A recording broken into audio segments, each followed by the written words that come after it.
Gold trusted gold buyers తాకట్టులో ఉన్న బంగారాన్ని విడిపించి ఈ రోజు ఉన్న మార్కెట్ ధరకే కొనబడును. మరిన్ని వివరాలకు సంప్రదించండి 7771077720.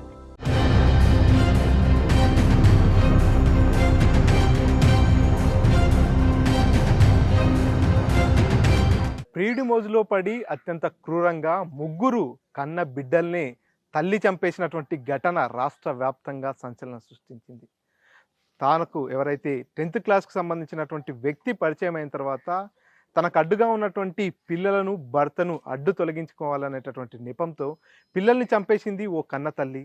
ఆ ఘటన పూర్తిగా రాష్ట్ర వ్యాప్తంగా సంచలనంగా మారింది. ప్రస్తుతం పిల్లల్ని కోల్పోయినటువంటి తండ్రి పరిస్థితి పూర్తిగా వారంతా కూడా ఇంటి దగ్గర విషాద ఛాయలు అలుముకున్నటువంటి పరిస్థితి. ఏదైతే ఆ పిల్లల తండ్రి అయినటువంటి చెన్నయ్య స్వగ్రామం రంగారెడ్డి జిల్లా మెదక్పల్లి గ్రామం. ప్రస్తుతం మనం మెదక్పల్లి గ్రామం దగ్గర ఉన్నాం, చెన్నయ్య నివాసం దగ్గర ఉన్నాం.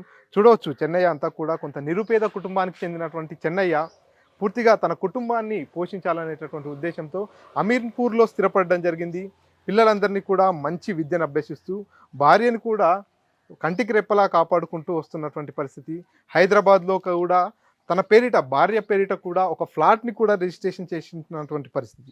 అంతేకాకుండా ఏదైతే తన భార్య పిల్లల కోసం అక్కడే ఉంటూ అమీర్పూర్ దగ్గరే జీవనం కొనసాగిస్తున్నటువంటి చెన్నయ్యకు ఈ పరిస్థితి దాపరించింది. దీంతో చెన్నయ్య కుటుంబ సభ్యులంతా కూడా విషాదంలో మునిగిపోయినటువంటి పరిస్థితి. ప్రస్తుతం మనం చెన్నయ్య ఇంటి దగ్గర ఉన్నాం. చెన్నయ్య కూడా మనతో పాటే ఉన్నాడు. ముగ్గురు పిల్లలు, చేతికొచ్చినటువంటి పిల్లలు, 12 సంవత్సరాల పెద్ద బాబుతో పాటు మిగతా 2 పిల్లలు కూడా చనిపోయినటువంటి నేపథ్యంలో చెన్నయ్య ఆరోగ్య పరిస్థితి అంతా కూడా క్షీణించిపోయింది. నిత్యం ఆసుపత్రికి వెళ్ళి వస్తున్నాడు. కాసేపటి క్రితం కూడా చెన్నయ్య ఆసుపత్రిలో గ్లూకోజ్ సెలైన్ ఎక్కించుకొని ఇక్కడికి వచ్చినటువంటి పరిస్థితి. మనతో పాటు చెన్నయ్య ఉన్నారు. ఒకసారి మాట్లాడదాం, అసలు ఏం జరిగింది, రజిత ఎందుకు ఇలా చేసింది, పెళ్ళైన మొదటి రోజు నుంచి రజిత ఎట్లా ఉంది, గెట్ టుగెదర్ తర్వాత ఎలా మార్పు వచ్చింది అనే విషయాన్ని మాట్లాడదాం. అన్న నమస్తే. నమస్తే సార్. ఎట్లా ఉంది ఆరోగ్యం? ఎట్లా ఉంది ఆరోగ్యం? అట్లంతా ఉంది సార్, అంతంత మాత్రమే ఉంది. పిల్లలు పోయిన బాధ ఎక్కువ అయిపోయింది. నా బాధ పిల్లల మీద ఎక్కువ. అంటే ఏం జరిగింది అసలు ఆ రోజు? పిల్లల్ని ముగ్గురిని చంపేసినటువంటి రోజు మీరు ఇంట్లో ఉన్నారా? ఆ రోజు ఏమైనా గొడవ లాంటిది ఏమైనా జరిగిందా? అసలు ముగ్గురు పిల్లల్ని కన్న తల్లే ఇంత కర్కశత్వంతో చంపేయడం అనేది ఏంటి? అసలు ఎట్లా ఉండేది రజిత? సార్ ఏ గొడవ లేదు.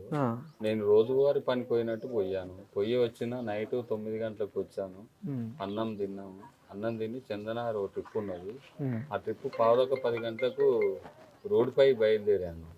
రోడ్డు మీద బండి చందానగర్ వెళ్ళాలంటే ట్రాఫిక్ ఎక్కువ ఉంటుంది. ఆ ట్రాఫిక్ చందనార్ వెళ్ళాను. చందనార్ పోయి ఆ ట్రాఫిక్ ట్యాంకర్ కాల్ చేసి వచ్చి 11:22 నిమిషాలకు ఇంట్లో ఉన్నాను. డోర్ కొట్టి మా భార్య డోర్ కొట్టంగానే తీసేది. 11:22 నిమిషాలకు ఇంట్లోకి వెళ్ళాను. ఆ తర్వాత నాకు నిద్ర వస్తుందని చెప్పి మా భార్య అన్నది.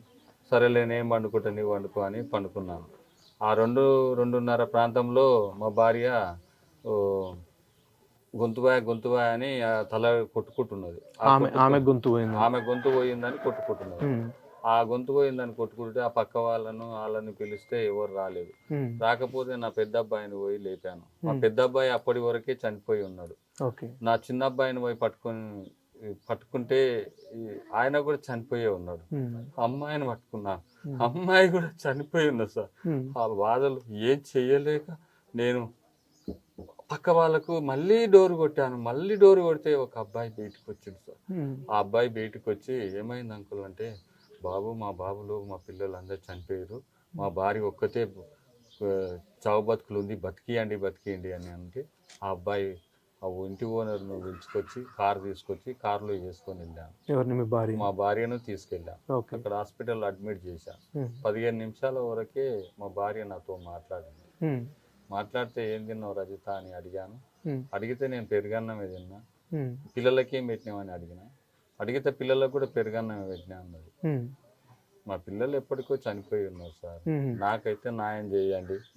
నాకు న్యాయం చేయకపోతే నేను కూడా చనిపోయిన లెక్కనే సార్. మీరు దండం పెడతా, మీ కాలు మొక్తా కానీ నాకైతే న్యాయం చేయండి సార్. నా బాధ ఇంకోరికి రావద్దు. ఏ పరిస్థితిలో ఏ ఆడపిల్లకైనా ఇట్లాంటి అన్యాయం జరగకూడదు. ఎవడు ఆడిని ఇద్దరు మాత్రం ఎన్కౌంటర్ చేయాలి సార్. నాకు మాత్రం న్యాయం చేయండి సార్. నా పిల్లల పరిస్థితి నేను తట్టుకోలేకపోతున్నా సార్. రోజు హాస్పిటల్కి వెళ్ళి వస్తున్నా. నేను నా బాధను చూడండి సార్ మీరు ఒకసారి. ఏంటి సార్ నాకు చేతికి వచ్చిన పిల్లలు, నా పిల్లలు విడిచిపెట్టి వెళ్ళిపోయినా కానీ నా పిల్లలతో హాయిగా బతుకుతుంది సార్. నీకు కాదన్నప్పుడు వెళ్ళిపోయేది ఉండే చెప్పకుండా. నీకు చెప్పకుండా ఈ మర్డర్ చేయడము ఎంతవరకు న్యాయం సార్? నేనేం పాపం చేసిన? నా పిల్లలు ఏం పాపం చేశారు? నాకేం పాపం చేశాను సార్?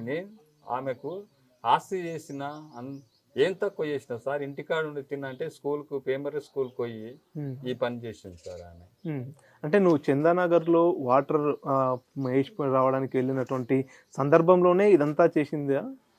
చందనగర్ పోయి వచ్చే వరకే చేసింది సార్. 9 గంటలకు నా పెద్ద బాబు అమ్మాయి మాట్లాడింది నా ఫోన్లో మాట్లాడారా? రియల్ మాట్లాడింది సార్. నేను అన్నం తినేటప్పుడు మా పెద్ద బాబు వచ్చి మాట్లాడిండు. డాడీ నేను గేటు కొట్టే వరకే మా బాబు బయటికి వచ్చాడు. బయటికి వచ్చి తిన్నవా నాన్న అన్నా. నేను మా బాబుని నాన్న అంటే తిన్న డాడీ అన్నారు. ఆడికి నాకు కడుపు నిండిపోయింది సార్. అమ్మాయిని అడిగాను, తిన్నావా అమ్మ అంటే నాకు జర కళ్ళు తిరుగుతున్నాయి నాన్న అన్నది. అంటే హాస్పిటల్కి పోయేటి చెప్పొద్దా అమ్మ, భార్యను గదిరిచ్చాను సార్. ఒక్క మాట గదిరియకుండా ఉంటాం సార్. నువ్వు ఇంతవరకు హాస్పిటల్ చూపిస్తే ఆడ ఆ పక్కనే ఉంది సార్ హాస్పిటల్ తీసుకెళ్ళాలి కదా సార్. నేనే వచ్చి తీసుకుపోవాలనే ఉంది. నీకు డబ్బులు లేకపోతే ఎట్లా ఉంటది? డబ్బులు ఆమె అకౌంట్ లోనే డబ్బులు ఉన్నాయి, లక్షల డబ్బులు ఆమె అకౌంట్ లోనే పెట్టాను. హాస్పిటల్ చూపించాలి కదా. అమ్మాయి అంటే సరేలే పెరుగు దాపినా ఏం కాదులే అని అన్నది. ఏమా ఎట్లుంది అమ్మ అంటే మంచిగానే ఉంది డాడీ అన్నది. ఇంత కొంచెం పెరుగన్నం తిన్నామ్మా, పొద్దుగాల లేవు అన్నా. నేనే పెట్టమన్నా పెరుగన్నం కూడా, పెరుగు తిన్నా సార్. అంటే పెరుగన్నం తిన్న తర్వాతనే మీ పాప కళ్ళు తిరుగుతున్నాయని చెప్పిందా? అంతకు ముందు స్కూల్కి వెళ్ళి వచ్చేటప్పుడే కళ్ళు తిరిగినాయని చెప్పి స్కూల్కి వెళ్ళి వచ్చేటప్పుడు కళ్ళు తిరుగుతున్నాయి అన్నది. ఇట్లా అన్నదని నా పెద్ద బాబు చెప్పాడు. ఏందమ్మా అట్లా అంటే, అవును డాడీ అన్నది. అంతవరకే గాని మా తల్లి ఏమన్నది, పెరుగు దాపి పెరుగన్నం తినబెడతలే ఏం కాదులే అని అన్నది. మా బుజ్జి ఎక్కువసేపు నిలబడితే జర కళ్ళు తిరిగేది సార్. జర వీక్నెస్ ఉన్నది అమ్మాయి. హాస్పిటల్ చూపించాం కానీ ఆమెకు అట్లనే ఉండేది. ఇక తక్కువ కొద్దిగా వీక్నెస్ ఉన్నది అమ్మాయి. అంటే మీ పిల్లల్ని పెరుగన్నంలో మందు కలిపి విషం కలిపి తినిపించారని కొంత బయట ప్రచారం జరుగుతుంది. మూతికి ముక్కుకు ఊపిరి ఆడకుండా టవల్తో పెట్టి చంపారంటున్నారు. పోలీసులు ఏం చెప్పారు? పోలీసుల విచారణలో ఏం చేయలేదు. పోలీసులు మూతితోని కట్టి చంపింది అవి మాకేం ఇన్ఫర్మేషన్ ఇవ్వలేదు సార్. ఆ ప్రెస్ మీట్ లో పెట్టిందే చూశాను. ఆ గుడ్డతో చంపిందని అందరూ చెన్నై చేసిరని అనుకున్నారు కానీ సార్ రజిత చేసింది. అది రజితనే చేసింది. ఆ ప్రియుని మోజులో పడి పిల్లలను చంపేసింది. పిల్లలు చంపేస్తే నా ఆస్తికి అడ్డు ఎవరు ఉండరు, ఈయనను చంపేస్తే ఏది ఉండదు, నా ఆస్తి మొత్తం నాకే వస్తుంది, నేను ఎంజాయ్ చేద్దామని అనుకున్నది. కానీ భగవంతుడు అట్లా చేయలేదు సార్. ఎన్ని ఎకరాల ఆస్తుంది? భూమి ఎంత ఉంది? ప్లాట్లు ఎన్ని ఉన్నాయి రజిత పేరు మీద? 2 ప్లాట్లు రజిత పేరు మీద. ఎక్కడ? హైదరాబాద్ లో ఒకటి, ఆమన్గల్ లో ఒకటి ఉన్నది. ఓకే. ఇక్కడ మా ఇంటికాడ ఆమె పేరు మీద 2 ఎకరాల భూమి ఉన్నది. వాళ్ళ అమ్మలు 23 గుంటలు చేశారు. వాళ్ళ తల్లిదండ్రులు 23 గుంటలు చేశారు. నాకున్నది సార్, నాకు 2 ఎకరాలు ఉన్నది. మొత్తం 4.5 ఎకరాల దగ్గర ఉన్నాయి. ఇక్కడ ఏం రేట్ ఉండొచ్చు ఎకరా? ఇక్కడ 70-80 లక్షల వరకు ఉంది సార్ ఎకరా. అంటే దాదాపుగా మీ భార్య పేరు మీదనే 2 కోట్ల పైన ఉంటుంది. ఈ 2 కోట్ల ఆస్తిని చూసి శివకుమార్ అనేటటువంటి వ్యక్తి మీ భార్యకు దగ్గర అయ్యింది అనుకుంటున్నా. నేను ఎట్లా అంటే సార్, ఆడు ఎవడు ఏంది నాకు తెలియంది నేను ఎట్లా చెప్తా సార్? ఆస్తి గురించి చేసిండా, ప్రేమ గురించి చేసిండా అని నేను ఎట్లా చెప్తా సార్? చెప్పలేను కదా. అటు ప్రేమ కావాలన్నప్పుడు ప్రేమ వెళ్ళిపోయేది ఉండే. నా పిల్లలు నాకు ఇచ్చేసి వదిలేసి, నన్ను వదిలేసి నా పిల్లల్ని వదిలేసి, నా పిల్లలు ఏం పాపం చేసేది సార్? ఇప్పుడు నేను ఎవరి కోసం బ్రతకాలి? నా పిల్లలు ఏం పాపం చేసారు? కడుపులో పుట్టింది తప్ప సార్? కన్న తల్లి ఇది కసాయి తల్లి సార్? మీరు చెప్పండి సార్. మీరు ఇట్లోటి తల్లులు ఇంకోరు ఉండకూడదు. ఇట్లోటిది ఏదో రోడ్డు మీద కనిపించకూడదు. ఇది ఎన్కౌంటర్ చేసి చంపేయాలి, ఉంచొద్దు. ఇది వీళ్ళని చూసి, శివకుమార్ గారిని చూసి, నా భార్యను చూసి ఇంకోడు తప్పు చేయకూడదు. ఇలా ఎన్కౌంటర్ చేస్తే ఇంకోడు తప్పు చేయడు. మీరు వాళ్ళను సహకరించారనుకో ప్రతివాడు అదే లైన్లో వెళ్తారు. మరి వాళ్ళను ఎన్కౌంటర్ చేయాలి. 1 నెల లోపల చేస్తే నాకు మనసు తృప్తి ఉంటుంది సార్. నా పిల్లలకు కూడా ఆత్మకు శాంతి అవుతుంది. ఎన్నేళ్ళు అవుతుంది మీ పెళ్ళి అయ్యి? పెళ్లి అయినప్పటి నుంచి రజిత మీతో ఎట్లా ఉండేది? పెళ్లి అయినప్పటి నుంచి బాగానే ఉన్నది సార్. మాకు పెళ్లి అయినప్పటి నుంచి బాగానే ఉన్నాం. 13 సంవత్సరాల జీవితంలో 3 పిల్లలు అయినప్పుడు అందరం మంచిగానే ఉన్నాం కదా సార్. అది గెట్ టుగెదర్ పార్టీ ఎప్పుడు పెట్టిందో ఆ పార్టీ పెట్టినాక పిల్లలను కొట్టడానికి పెట్టింది సార్. నా మీద ప్రేమ ఎక్కువ ఒలకపోసేది సార్. మా బావ తాగడు, ఆస్తి డబ్బులన్నీ నా అకౌంట్ వేస్తాడు అని నా మీద ప్రేమగా మాట్లాడుతుండేది. నేను ఈ ప్రేమ గొంతుకు వస్తుందని అనుకోలేదు సార్. ఈ ప్రేమ నాకు గొంతుకు వస్తుందని అనుకోలేదు సార్. నా భార్య అట్లా చేసింది. నేను ఉన్నది చెప్తున్నాను సార్, రియల్. ఈ గెట్ టుగెదర్ అయిన తర్వాతనే రజిత లోపల మార్పు వచ్చేసి. ఎవరు ఆ శివకుమార్ అనేటటువంటి వ్యక్తి, ఏ ఊరికి చెందిన వ్యక్తి, ఏమన్నా అతని గురించి మీతో ఎప్పుడైనా డిస్కస్ చేసేది? చేయలేదు సార్, చేయండి నేను చెప్పలేను కదా. నాతో చేస్తే నేను ఊరుకుంటున్నా సార్, నాతో చేయలేదు. ఆ ట్రాఫిక్ తీయలేదు సార్. నాకు ఏం చెప్పండి, నేను ఎట్లా చెప్పలేము కదా సార్. అంటే ఇప్పుడు డౌట్ వచ్చిందా మీకు ఈ గెట్ టుగెదర్ తర్వాత? డౌట్ వచ్చి అడిగాను. అడిగితే మా డి మేడం ఫోన్ లో మా డి మేడం మాట్లాడుతుంది, మా స్కూల్ టీచర్ మాట్లాడుతుంది. అంతకు ముందు కూడా మాట్లాడేది, పేరెంట్స్ మాట్లాడితే ఒకరొకరు 25 నిమిషాలు అర్ధగంట మాట్లాడేది సార్. పిల్లలకు డౌట్ ఉంటది, టీచర్ కదా డౌట్ ఉంటది అని అడుగుకుంటారు కదా అని నేను ఏమనకపోయేది సార్. నేను ఇంట్లో ఉన్నప్పుడు వర్షాకాలం ఇంట్లోనే ఉంటా. ఆ టైంలో మాట్లాడితే పేరెంట్స్ మాట్లాడుతుండేది, ఎక్కువ మాట్లాడుతుండేది. నేను పేరెంట్స్ అనుకున్నా సార్, ఇది శివకుమార్ గారు అని నాకేం తెలుసు సార్. టీచర్ ఏమన్నంటే టీచర్ అంటుండే, ఏమన్నంటే పేరెంట్స్ అంటుండే. పేరెంట్స్ తో మాట్లాడింది 2 సంవత్సరాల నుంచి అని నేను అనుకున్నా. ఇది శివకుమార్ గారితో మాట్లాడింది నాకేం తెలుసు సార్. అది శివకుమార్ గారు పరిచయం అయినాకనే ఇంతవరకు వచ్చింది సార్. అది సో ఇద్దరిని నడి రోడ్డు మీద కాల్చిపారేయాలి సార్. అట్లయితే న్యాయం జరిగిన వాళ్ళం అయితే మాకు, మా పిల్లలకు. అంటే మీకు ఎప్పుడు డౌట్ రాలేదు? డౌట్ రానియలేదు సార్, నాకు డౌటే లేదు. నా భార్య నా మీద ప్రేమ ఇంత ఉన్నప్పుడు నాకు ఎట్లా డౌట్ ఉంటుంది సార్? నువ్వు నా భార్య తీసుకొచ్చి నేను డబ్బులు నా అకౌంట్ వేస్తున్నాడు మా బావ తాగడు అని నేను ఇప్పటి వరకు తాగలేదు తెలుసా సార్. ఇంత ఏజ్ 49, 48 ఉంటాయి నా ఏజ్ కి. నేను నా డేట్ ఆఫ్ బర్త్ లెక్క చేసుకుంటే నేను ఇప్పటి వరకు మందు తాగాను. నేను నా పిల్లల కోసం అని సంపాదన నేను సంపాదించాలి, మా పిల్లల్ని మంచి పొజిషన్లో చేయాలని నా బాధ ఉండేది. ఏం చదువుతున్నారు పిల్లలు? అబ్బాయి పెద్ద అబ్బాయి 5th క్లాసు, అమ్మాయి 4th క్లాసు, అబ్బాయి 3rd క్లాస్. ఏ స్కూల్లో? Darwin school. Private school. ఒకటే school, Darwin school private school. నేను ఫీజులు కూడా అన్ని కట్టేశాం సార్. వాళ్ళకు ఫీజు కూడా ఏం డ్యూ పెట్టకపోయేది. మా అమ్మాయి గురించి బాగా చెప్పేది వాళ్ళ టీచర్. అమ్మాయి క్లెవర్ స్టూడెంట్ అని, క్లెవర్ స్టూడెంట్ అని. ఆ పక్కన ఉన్న పిల్లలు కూడా వచ్చి మా అమ్మాయి దగ్గరికి నోట్స్కి వచ్చేస్తారు. నా అమ్మాయి మాట్లాడితే నాకు ఆనం ఎంతో అదైపోయేది సార్. నాకు మా అమ్మాయి చాలా చక్కగా ఉండేది. ఇంత చెప్పలేవు సార్ ఆ బాధ. నా బాధ అయితే ఇంకోనికి రావద్దు సార్. నా పరిస్థితి మాత్రం ఇంకోనికి రావద్దు. అమ్మాయి నవ్వితే ఎంతో అందం అనిపించేది, నాకు చాలా అందంగా అనిపించేది సార్.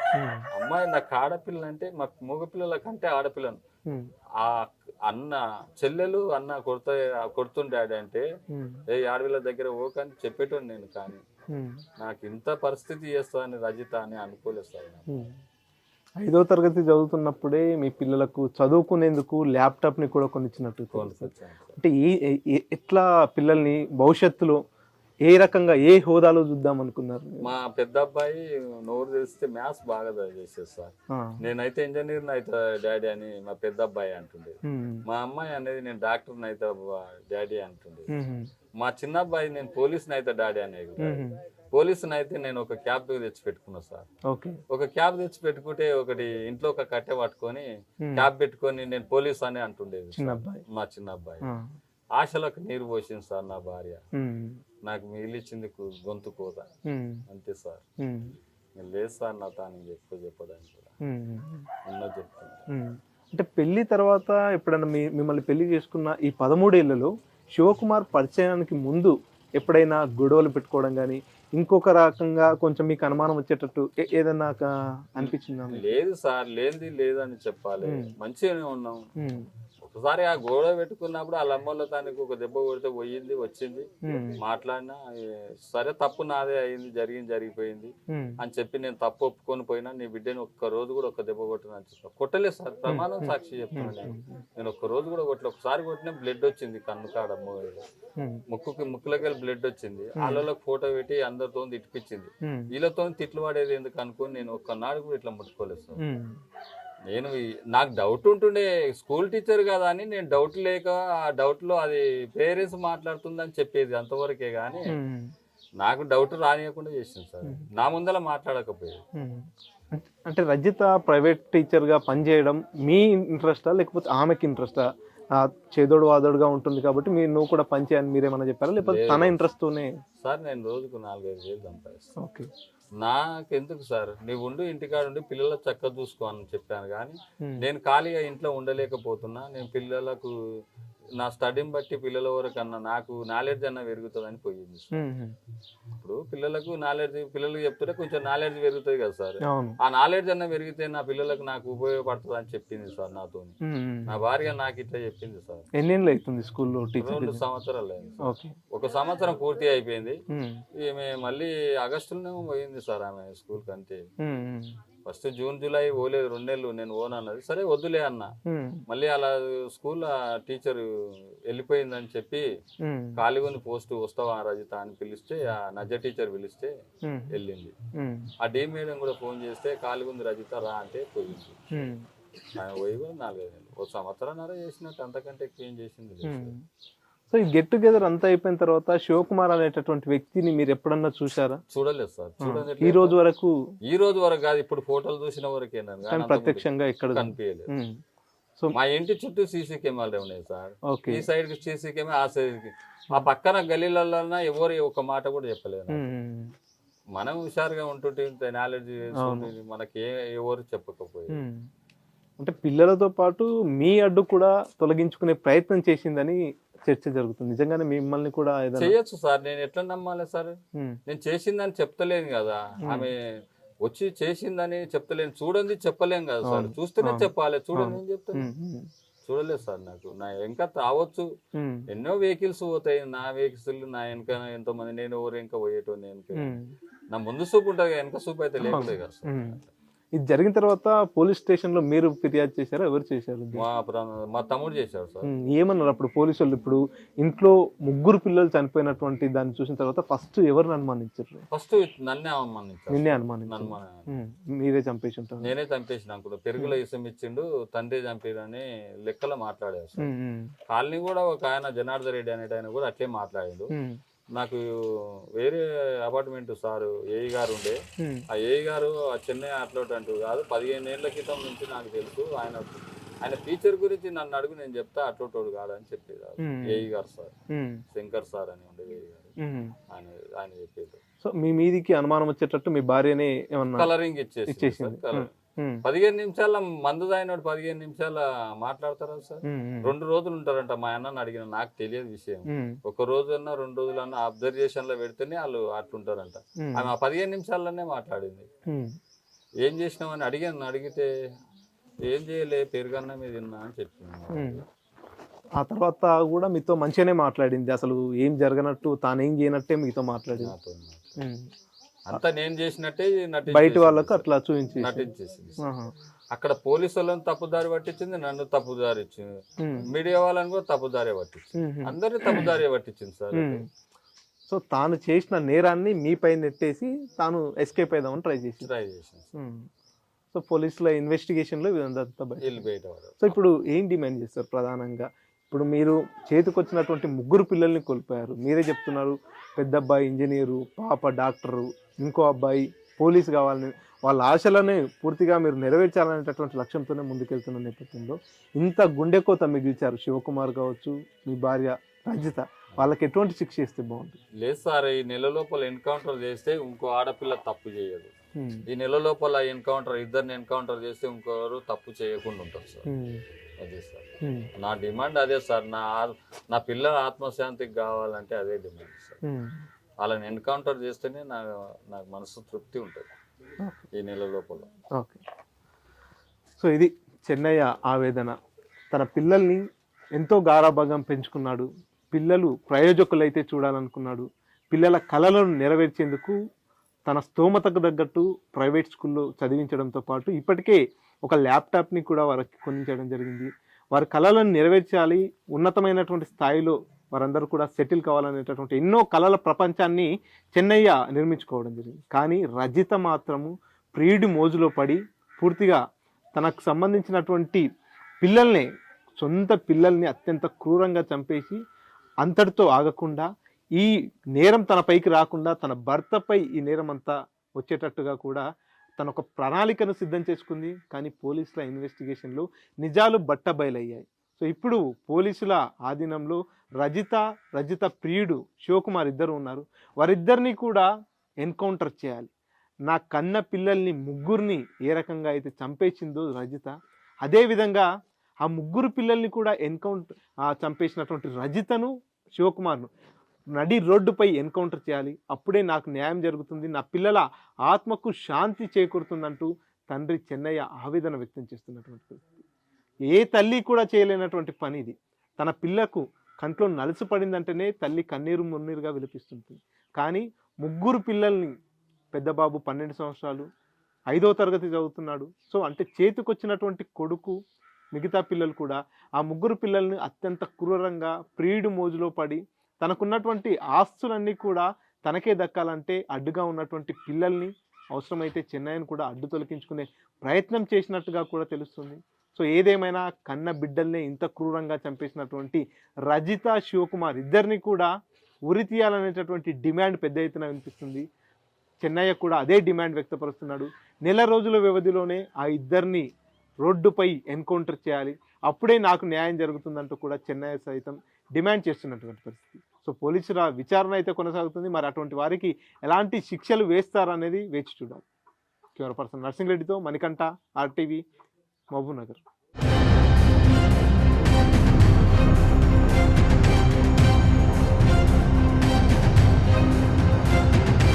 మరిన్ని వీడియోస్ కోసం ఛానల్ ని సబ్స్క్రైబ్ చేయండి. లేటెస్ట్ అప్డేట్స్ కోసం వాట్సాప్ ఛానల్ ని ఫాలో అవ్వండి. ఆ లింక్ డిస్క్రిప్షన్ లో ఉంది.